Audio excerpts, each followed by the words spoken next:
സമയം എന്ന വിഷയത്തെ ആസ്പദമാക്കിയാണെന്ന് ഞാൻ സംസാരിക്കുന്നത്. ഇതിനെക്കുറിച്ച് മുമ്പ് ഒരിക്കൽ സംസാരിച്ചിട്ടുള്ളതാണ്. പക്ഷേ ഇന്ന് അതിൻ്റെ വേറൊരു ആസ്പെക്റ്റാണ് നിങ്ങളോട് ഞാൻ സംസാരിക്കുന്നതിനായിട്ട് എടുക്കുന്നത്. യൂസ്ഫുൾ ടൈം എന്നുള്ളൊരു ആസ്പെക്റ്റ്. അതെന്താ?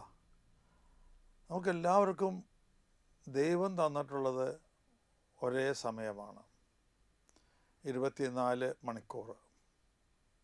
പക്ഷെ ആ 24 മണിക്കൂറിൽ നമ്മൾ ഓരോരുത്തരും ഉപയോഗപ്പെടുത്തുന്ന ക്രിയേറ്റീവായിട്ട് ഉപയോഗപ്പെടുത്തുന്ന, പ്രൊഡക്റ്റീവായിട്ട് ഉപയോഗപ്പെടുത്തുന്ന, ഫലദായകമായി ഉപയോഗപ്പെടുത്തുന്ന സമയത്തിൻ്റെ അളവ് വ്യത്യസ്തമാണ്.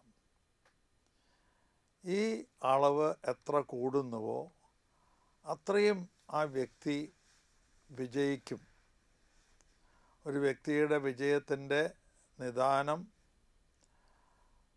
ഫലപ്രദമായി ഉപയോഗപ്പെടുത്തുന്ന സമയത്തിൻ്റെ അളവാണ്. എല്ലാവർക്കും 24 മണിക്കൂറുണ്ടെങ്കിലും എല്ലാവരും ഒരു ദിവസം ഒരേ ഫലമല്ല പുറപ്പെടുവിക്കുന്നത്. ചിലർ ഒരുപാട് ജോലികൾ ചെയ്യുന്നു, ചിലർ വളരെ കുറച്ച് മാത്രം ചെയ്യുന്നു. വിജയിക്കണമെന്ന് ആഗ്രഹിക്കുന്നവർ ചെയ്യേണ്ടത് എത്രമാത്രം സമയം ഇതിൽ ഫലദായകമാക്കാൻ പറ്റും, പ്രൊഡക്റ്റീവായിട്ട്, ക്രിയേറ്റീവായിട്ട് ഉപയോഗപ്പെടുത്താൻ പറ്റും, അത് ഓരോ ദിവസവും വർദ്ധിപ്പിച്ചുകൊണ്ട് വരണം. ഏതാനും ചില മാർഗങ്ങൾ നിങ്ങൾക്ക് ഞാൻ ഇന്ന് നിങ്ങളോട് പങ്കുവയ്ക്കാനായിട്ട് ആഗ്രഹിക്കുകയാണ്. ഭക്ഷണം കഴിക്കുന്ന കാര്യം തന്നെ എടുക്കാം. ചിലരുണ്ട് വളരെ സാവധാനം ഭക്ഷണം കഴിക്കുന്നത്. ഭക്ഷണം കഴിക്കുന്നത് സാവധാനത്തിൽ വേണോ വേഗത്തിൽ വേണോ എന്നുള്ളൊരു ചർച്ച. മിതമായ സ്പീഡിലേ കഴിക്കാൻ പാടുള്ളൂ, വെട്ടി വിഴുങ്ങാൻ പാടില്ല. അത് വായയിലിട്ട് ആവശ്യത്തിന് ചവച്ചരയ്ക്കുമ്പോഴാണ് വായയിലെ കെമിക്കൽസുമായി ചേർന്ന് ഹോർമോണുകൾ, എൻസൈംസ് ഇതൊക്കെ ഉണ്ടാവും. ആ എൻസൈംസുമായി ചേർന്ന് അതിനൊരു പാകം വരുള്ളൂ. അപ്പോൾ ആവശ്യത്തിന് സമയമെടുക്കണം ചവച്ചരയ്ക്കാൻ. അപ്പോൾ അത് ആ ഭാഗത്തിലല്ല നമ്മൾ കുറവ് വരുത്തേണ്ടത്. പിന്നെയോ സാവധാനം ഇരുന്ന് ഭക്ഷണം കഴിക്കുന്നതോടൊപ്പം അടുത്തിരിക്കുന്ന ആളുമായിട്ട് വർത്തമാനം പറയുക. നല്ലതാണ്, വർത്തമാനം പറയുന്നത് നല്ലതാണ്. എങ്കിലും അവിടെയൊക്കെ നമ്മൾ സൂക്ഷ്മതയോടുകൂടെ സമയം സേവ് ചെയ്യാനായിട്ട് ശ്രമിക്കണം. വേറെ ചിലർ ഒറ്റയ്ക്കാണ് ഇരിക്കുന്നതെങ്കിൽ ആലോചിച്ചു കൊണ്ടിരിക്കും. ഇങ്ങനെ ഇരുന്ന് ചിന്തിച്ചിട്ടാണ് ഭക്ഷണം കഴിക്കുക. വേറെ ജോലിയൊന്നും ഇല്ലാത്തവർക്ക് അതിൽ കുഴപ്പമില്ല. പക്ഷെ ഒരുപാട് കാര്യങ്ങൾ ചെയ്തു തീർക്കാനുള്ള ആളുകളുണ്ട്. വിദ്യാർത്ഥികൾ, അധ്യാപകർ, ബിസിനസ്സുകാർ ഒക്കെ ഒരുപാട് കാര്യങ്ങൾ ഒരു ദിവസം ചെയ്തു തീർക്കാനുണ്ട്. അങ്ങനെയുള്ളവരൊക്കെ ഈ അലസമായി ചിന്തിച്ചിരുന്ന് സമയം കളയാൻ പാടില്ല. മറ്റുള്ളവരോട് അനാവശ്യമായി വർത്തമാനം പറഞ്ഞ് സമയം കളയാൻ പാടില്ല. അതുപോലെ ചിലരുണ്ട് TV കണ്ട് ഇരുന്നിങ്ങനെ വർത്തമാനം പറയുന്നു, അല്ലെങ്കിൽ ഭക്ഷണം കഴിക്കുന്നു. ഇവിടെയൊക്കെ നമുക്ക് സമയം ലാഭിക്കാൻ പറ്റും. TV കാണണ്ടെന്ന് ഞാൻ പറഞ്ഞില്ല. TV കാണുമ്പോൾ ഒരു ചെറിയ പ്രശ്നമുണ്ട്. നിങ്ങൾ ദുഃഖകരമായ ഒരു സീനാണ് നിങ്ങൾ ആ ഭക്ഷണം കഴിച്ചുകൊണ്ടിരിക്കുമ്പോൾ കാണുന്നതെങ്കിൽ നിങ്ങളുടെ ശരീരത്തിലുണ്ടാകുന്ന കെമിക്കൽസ് അത് ദോഷമായി ബാധിക്കുന്നതായിരിക്കും. സന്തോഷം നൽകുന്ന സീനാണ് നിങ്ങൾ കാണുന്നതെങ്കിൽ നല്ല ഗുണം ചെയ്യുന്ന കെമിക്കൽസാണ് ഉണ്ടാകുക. ഭക്ഷണം കഴിച്ചുകൊണ്ടിരിക്കുമ്പോൾ ഒരുപാട് എൻസൈംസ് പ്രൊഡ്യൂസ് ചെയ്യുന്നുണ്ട്. എപ്പോഴും പ്രൊഡ്യൂസ് ചെയ്യുന്നുണ്ട്, അത് അവിടെ ശേഖരിക്കപ്പെടും. എന്നാൽ ഭക്ഷണം കഴിച്ചുകൊണ്ടിരിക്കുമ്പോൾ കൂടുതൽ എൻസൈംസൊക്കെ പ്രൊഡ്യൂസ് ചെയ്യപ്പെടും. ദുഃഖത്തോടു കൂടിയാണ് നമ്മൾ കഴിക്കുന്നതെങ്കിൽ, മോശമായൊരു സീൻ കണ്ടിട്ടാണ് കഴിക്കുന്നതെങ്കിൽ തീർച്ചയായും നമുക്കൊരു ദുഃഖം ഉണ്ടാവും. അപ്പോൾ ഈ പുറപ്പെടുവിക്കുന്ന കെമിക്കൽസിൽ അധികവും വിഷമയമായിരിക്കും. അതുകൊണ്ട് നല്ല സീനുകൾ മാത്രം കാണുന്നതിന് ഇടത് കയ്യിൽ റിമോട്ട് ഉണ്ടാവും. അപ്പോൾ മോശമായ സീനാണ്, അടിപിടിയാണ്, അതൊക്കെ ആണെങ്കിൽ നമുക്ക് അടിപിടി കാണുമ്പോൾ സന്തോഷമുള്ളവരാണെങ്കിൽ അത് കാണാവുന്നതാണ്. നിങ്ങൾ ഈ ടി വി കാണുമ്പോൾ നിങ്ങൾക്ക് സന്തോഷമാണോ അതോ ദുഃഖമാണോ ഉണ്ടാവുന്നത്? ഇതാണ് നിങ്ങൾ നോക്കേണ്ടത്, പ്രത്യേകിച്ച് ഭക്ഷണം കഴിക്കുന്ന നേരത്ത്. ഞാൻ വായിച്ചതായിട്ട് ഓർക്കുന്നു, ഒരമ്മ കുഞ്ഞിന് മുലപ്പാൽ കൊടുക്കുമ്പോൾ ആരോടെങ്കിലും ദേഷ്യത്തോടു കൂടിയാണ് കൊടുക്കുന്നതെങ്കിൽ ആ മുലപ്പാലിലൂടെ വിഷം ആ കുഞ്ഞിലേക്ക് ചെല്ലുമെന്ന്. ഭക്ഷണം കഴിക്കുന്ന നേരത്ത് നമ്മുടെ സ്പീഡ്, നമ്മുടെ മനസ്സിൻ്റെ വ്യാപാരം, ഇത് രണ്ടും നമ്മൾ നോക്കണം. ആവശ്യത്തിന് സമയമെടുത്ത് ഭക്ഷണം കഴിക്കാം. കൂടുതൽ സമയം ഭക്ഷണം കഴിക്കാൻ എടുക്കുന്നത് കൊണ്ട് രണ്ട് കാര്യങ്ങളാണ്. ഒന്ന്, സമയനഷ്ടം വരുന്നു. രണ്ട്, ആവശ്യമില്ലാത്തതും നമ്മൾ വരി വലിച്ച് കഴിച്ചുകൊണ്ടേയിരിക്കും. അതും ദ്രോഹം ചെയ്യും. അപ്പോൾ സമയം അവിടെ വേസ്റ്റായി പോവുകയാണ് ചെയ്യുന്നത്. ചാൾസ് ഡാർവിൻ്റെ ഒരു പ്രസിദ്ധമായ ഉദ്ധരണിയുണ്ട്. അതിങ്ങനെയാണ്: 1 മണിക്കൂർ സമയം വേസ്റ്റ് ചെയ്യാനായിട്ട് ധൈര്യപ്പെടുന്നവൻ അവൻ സമയത്തിൻ്റെ വില അറിഞ്ഞിട്ടില്ല എന്നാണ്. സമയത്തിൻ്റെ വില അറിയുന്നവരാണ് മഹാന്മാരായിട്ടുള്ള വ്യക്തികളൊക്കെ. വേസ്റ്റ് ചെയ്യുന്നത് കുറയ്ക്കുക. ഞാൻ ഭക്ഷണം കഴിക്കുന്ന നേരത്ത് വേസ്റ്റ് ചെയ്യുന്നതിനെക്കുറിച്ച് ഞാൻ പറഞ്ഞു. ഇനി കുട്ടികൾ പഠിച്ചുകൊണ്ടിരിക്കുന്ന സമയം, കുട്ടികൾ തന്നെ ആവണമെന്നില്ല, അധ്യാപകരായാലും പഠിച്ചുകൊണ്ടിരിക്കുന്ന സമയം നമുക്ക് എത്ര ഏകാഗ്രതയുണ്ട്, അതാണ് നമ്മുടെ സമയത്തിൻ്റെ ഉപയോഗം നിശ്ചയിക്കുന്നത്. എത്ര ഏകാഗ്രതയോടുകൂടി, പല വിചാരത്തോടു കൂടി പഠിക്കാനിരിക്കുന്നവർ കുറേ നേരം ബുക്കിൻ്റെ മുന്നിലിരുന്നാലും കൂടുതലായിട്ടൊന്നും കടന്നു പോയിട്ടുണ്ടാവില്ല. വായിച്ചതൊന്നും തലയിലേക്ക് കയറിയിട്ടും ഉണ്ടാവില്ല. അപ്പോൾ ആ സമയം വേസ്റ്റായിപ്പോയി. സോ ഏകാഗ്രതയോടുകൂടി ഫാസ്റ്റായിട്ട് വായിക്കാനായിട്ട് ശ്രമിക്കണം. വായിക്കുന്നതിന് ഒരു സ്പീഡ് ഡെവലപ്പ് ചെയ്യണം. ഫാസ്റ്റ് റീഡിങ് എന്ന് പറയും. ചിലർ സ്ലോ ആയിട്ട് വായിച്ചാൽ മാത്രമേ അവർക്ക് തലയിൽ കയറുള്ളൂ. അവരും ഫാസ്റ്റായിട്ട് റീഡ് ചെയ്യുമ്പോൾ തലയിൽ കയറുന്ന ആ സ്വഭാവം ഡെവലപ്പ് ചെയ്തെടുക്കണം. നമുക്ക് പരിശീലനത്തിലൂടെ അത് നേടിയെടുക്കാൻ കഴിയും. ഞാൻ കണ്ടിട്ടുള്ള ഏറ്റവും നല്ല മാർഗങ്ങളിലൊന്ന് ടി വിയിലെ ഈ സ്ക്രോളിംഗ് ന്യൂസ് വായിക്കലാണ്.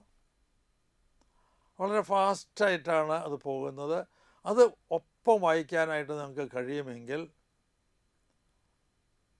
നിങ്ങൾക്ക് നല്ല സ്പീഡുണ്ട്, വായനയിൽ സ്പീഡുണ്ട്. അത് ഡെവലപ്പ് ചെയ്ത് കൊണ്ടുവരണം. ഒരു മിനിറ്റിൽ നിങ്ങൾക്ക് എത്ര വാക്കുകൾ വായിക്കാൻ പറ്റും അത് നിങ്ങൾ അളന്ന് നോക്കണം. ഓരോ മാസം കഴിയുമ്പോഴും ഒന്ന് അളന്ന് നോക്കുക. എങ്ങനെയാണ് ഒരു പാരഗ്രാഫ് ഒരു ബുക്കിൽ നിന്ന് എടുത്ത് വായിച്ചു, അതിനെടുത്ത സമയം നോക്കി, ആകെ എത്ര വാക്കുകളുണ്ടെന്ന് നോക്കി, ഈ സമയം കൊണ്ട് എത്ര വായിച്ചു, അപ്പോൾ ഒരു മിനിറ്റിൽ എത്ര വായിച്ചു, അത് കൂടി കൂടി കൂടി വരണം. അപ്പോൾ നമ്മുടെ റീഡിങ് ഇഫക്റ്റീവ് ആകും, യൂസ്ഫുൾ ആകും, കൂടുതൽ വായിക്കാൻ പറ്റും. അപ്പോൾ നിങ്ങളുടെ യൂസ്ഫുൾ ടൈം കൂടും, ക്രിയേറ്റീവ് ടൈം കൂടുതലായി വരും. ദിവസത്തിൽ 24 മണിക്കൂറേ ഉള്ളൂ എങ്കിലും നിങ്ങളുടെ യൂസ്ഫുൾ ടൈം കൂടും. Speed reading. അതുപോലെ ബുക്ക് വായിക്കുന്ന സമയത്ത് ഒരു പാഠപുസ്തകമല്ല എങ്കിൽ നമുക്ക് കുറച്ച് ഫാസ്റ്റായിട്ട് റീഡ് ചെയ്യാം. ഒരു ബുക്ക് മുഴുവൻ വായിക്കുക നല്ല കാര്യമാണ്, പക്ഷെ പലപ്പോഴും നമുക്കതിന് സമയം കിട്ടിയെന്ന് വരില്ല. അപ്പോൾ പ്രിഫേസ് ഒന്ന് വായിച്ചു നോക്കി, അപ്പോൾ തന്നെ കുറേ ആശയം കിട്ടും. ഈ ബുക്ക് എന്തിനെക്കുറിച്ചാണ് പറയുന്നത്? പ്രിഫേസ് എഴുതിയിട്ടുള്ള ആൾ ഇത് മുഴുവൻ വായിച്ച് നോക്കിയിട്ടാണല്ലോ എഴുതുന്നത്. അവതാരിക എഴുതുന്ന ആളും അതുപോലെ തന്നെ.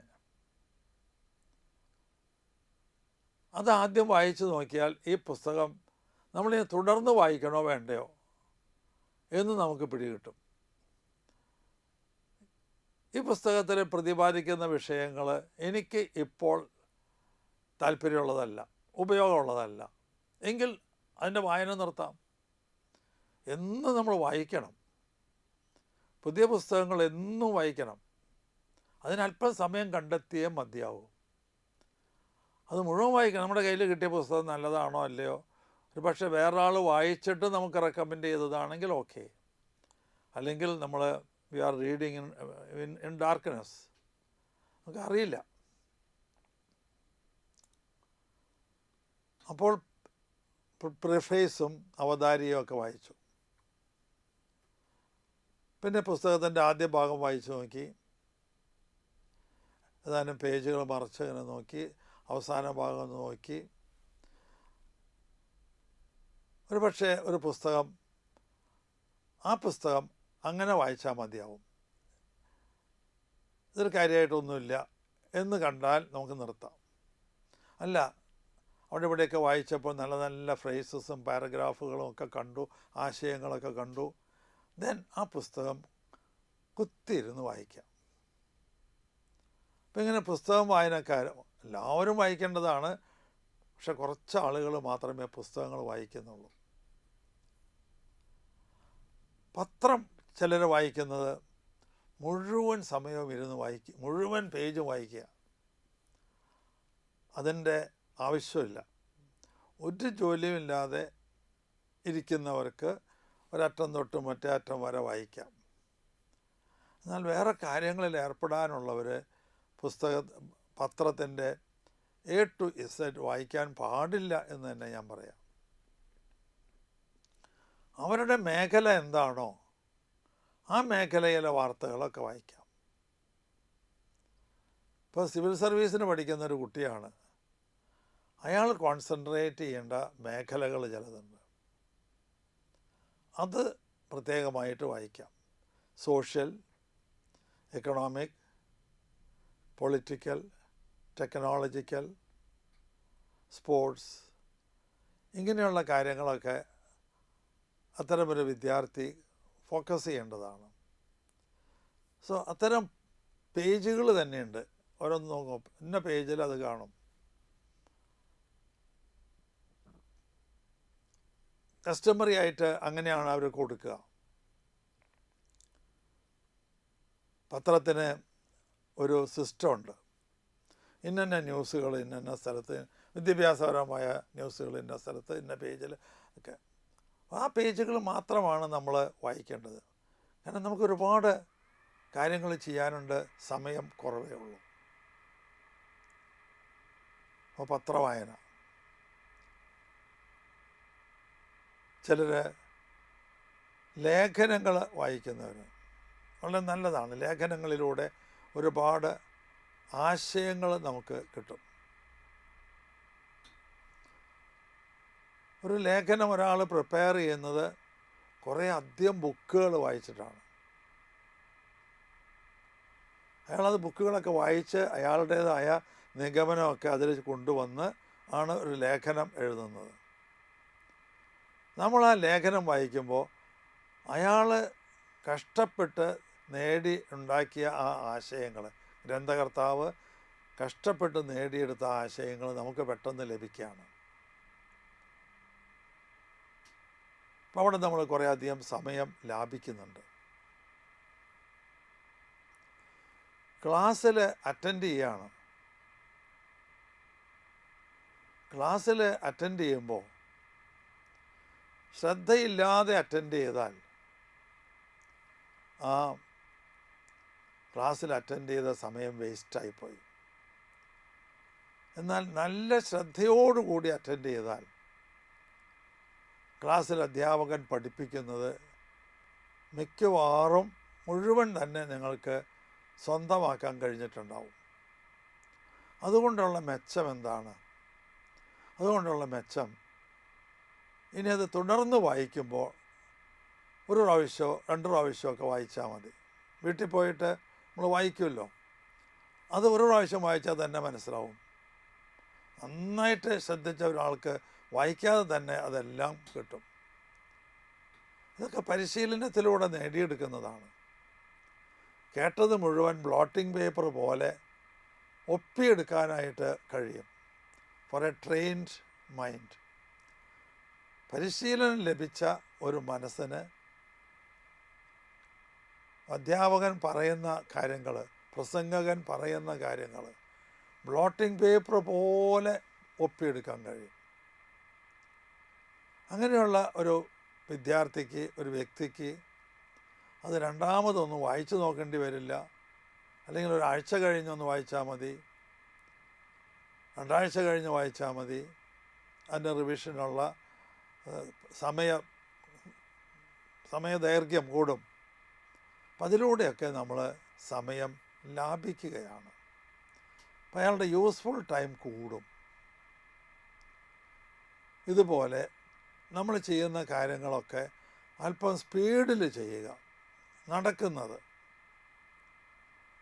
ഞാൻ കണ്ടിട്ടുണ്ട്. കുട്ടികൾ ബെല്ലടിച്ചതിന് ശേഷം റോഡിലൂടെ നടന്നു വരുന്നു. വളരെ സ്ലോ ആയിട്ട്, ഏതാണ്ട് ആശുപത്രിയിൽ ഒരു ആഴ്ച കിടന്നിട്ട് അവിടുന്ന് പേര് വിട്ട ആൾ നടക്കണ പോലെ അത്രയും സ്ലോവിലാണ്.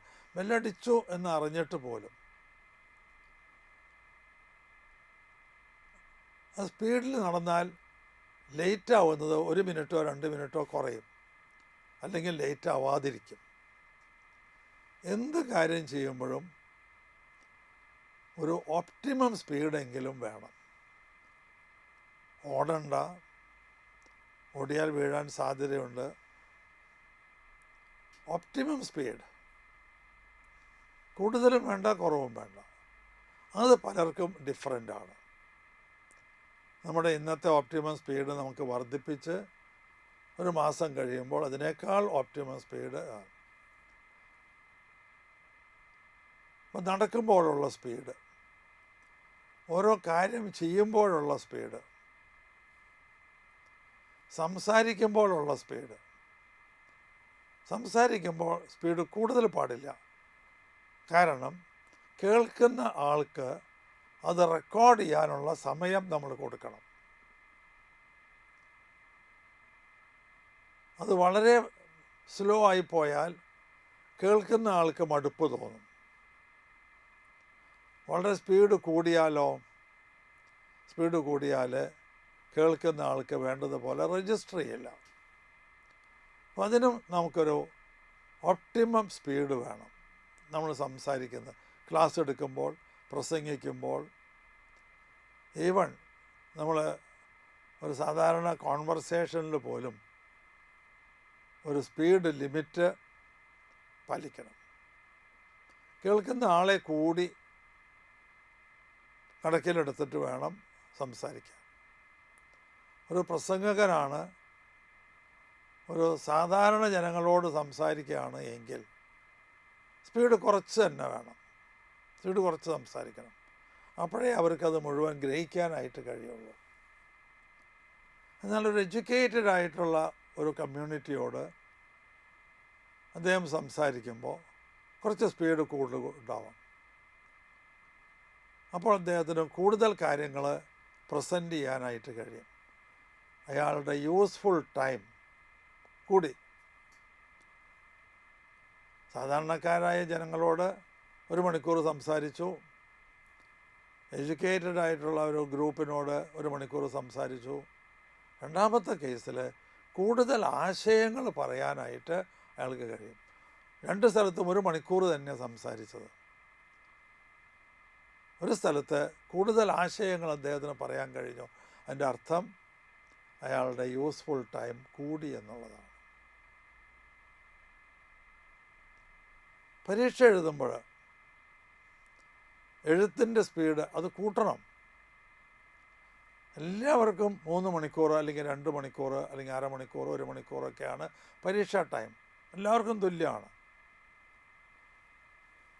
ചിലർക്ക് എഴുതി കഴിഞ്ഞ സമയമുണ്ടാവും, ചിലർക്ക് എഴുതി തീരില്ല. ചില വർഷങ്ങളിൽ ക്വസ്റ്റ്യൻ പേപ്പറിൽ long questions which require more time to answer, കൂടുതൽ സമയമുണ്ടെങ്കിലേ ആൻസർ ചെയ്യാൻ പറ്റുള്ളൂ. അത്തരം ചോദ്യങ്ങൾ വരുന്ന സമയത്ത് സ്പീഡ് കുറഞ്ഞ ഒരു വ്യക്തിക്ക് അത് പേപ്പർ മുഴുവനാക്കാൻ പറ്റിയെന്ന് വരില്ല. പലപ്പോഴും സംഭവിക്കുന്നതാണ്. അറിവില്ലാഞ്ഞിട്ടല്ല, അറിവുണ്ട്. സമയം കിട്ടിയിരുന്നെങ്കിൽ എല്ലാ ചോദ്യത്തിനും ശരിയായ ഉത്തരം എഴുതാമായിരുന്നു. പക്ഷേ സമയം കിട്ടിയില്ല. കാരണം എന്താ? സമയം കുറച്ച് കൊടുത്തതല്ല, എല്ലാവർക്കും സമയം എനിക്ക് സ്പീഡ് കുറവായി, എഴുതുന്ന സ്പീഡ് കുറവാണ്. അത് കൂട്ടി കൊണ്ടുവരാനായിട്ട് ശ്രമിക്കണം. എങ്ങനെയാണ് എഴുതുന്ന സ്പീഡ് കൂട്ടിക്കൊണ്ടുവരിക? പേന ഒരു ഘടകമാണ് കേട്ടോ. പേന ഒരു ഘടകമാണ്. നല്ല സ്മൂത്തായിട്ട് എഴുതുന്ന പേന ഉണ്ടെങ്കിൽ കൂടുതൽ എഴുതാനായിട്ട് കഴിയും. വലിയൊരു ഘടകമാണ്, ഞാൻ കണ്ടിട്ടുണ്ട്. ഇപ്പോൾ ഒപ്പിടുന്ന സമയത്ത് നല്ല പേനയാണെങ്കിൽ നമുക്ക് വേഗം ഒപ്പിടാൻ പറ്റും. അപ്പോൾ പേന ഒരു ഘടകമാണ്. രണ്ടാമത്തെ ഘടകം നമ്മൾ ആർജിച്ചെടുത്ത സ്പീഡാണ്. അതുകൊണ്ട് ഞാൻ പറയും, എല്ലാ വിദ്യാർത്ഥികളും ദിവസവും കുറച്ച് സമയം എഴുതി പഠിക്കണം. വായിച്ച് പഠിച്ചാൽ മാത്രം പോരാ. എഴുത്ത് പരീക്ഷയിൽ സ്പീഡ് കിട്ടിയാൽ മാത്രമേ മുഴുവൻ ചോദ്യങ്ങൾക്കും നിങ്ങൾക്ക് ഉത്തരം എഴുതാനായിട്ട് കഴിയുള്ളൂ. ഇപ്പോഴൊക്കെ ബബിൾ കറുപ്പിക്കുന്ന സിസ്റ്റമാണ്. ഓവൽ അത് കറുപ്പിക്കണം, അതിനും സമയം പിടിക്കും. അതിനകത്ത് പാച്ചുകൾ ഉണ്ടാവാൻ പാടില്ല, വൈറ്റ് പാച്ചസ്. ഈ കറുപ്പിക്കുന്നത് പുറത്തേക്ക് എൻക്രോച്ച് ചെയ്യാൻ പാടില്ല. അപ്പം അതിന് നല്ല പരിശീലനം വേണം. നീറ്റ് പരീക്ഷയ്ക്കൊക്കെ 3 മണിക്കൂറിൻ്റെ ഉള്ളിൽ 180 എണ്ണം കറുപ്പിക്കണം. 180 ഓവൽ കറുപ്പിക്കാൻ തന്നെ 10-20 മിനിറ്റ് എടുക്കും. അപ്പോൾ ഈ 3 മണിക്കൂറിൽ ക്വസ്റ്റ്യൻ ചെയ്യാനായിട്ട് 3 മണിക്കൂർ കിട്ടുന്നില്ല. അവിടെയാണ് നമ്മുടെ സ്പീഡ് വർദ്ധിപ്പിക്കേണ്ടതിൻ്റെ ആവശ്യകത. ക്വിക്കായിട്ട് തെറ്റുകൂടാതെ കറുപ്പിക്കാൻ പറ്റണം. അവിടെ ക്വിക്കായിട്ട് വായിച്ച് മനസ്സിലാക്കാൻ പറ്റണം. ഒറ്റ റീഡിങ്ങിൽ മനസ്സിലാവണം. പെട്ടെന്ന് സ്ക്രിബിൾ ചെയ്ത് ഉത്തരം ഉണ്ടാക്കാൻ വേണം. അപ്പോൾ ഇവിടെയൊക്കെ നമ്മൾ കാണുന്നത് സ്പീഡ് വർദ്ധിപ്പിക്കേണ്ടതിൻ്റെ ആവശ്യകതയാണ്.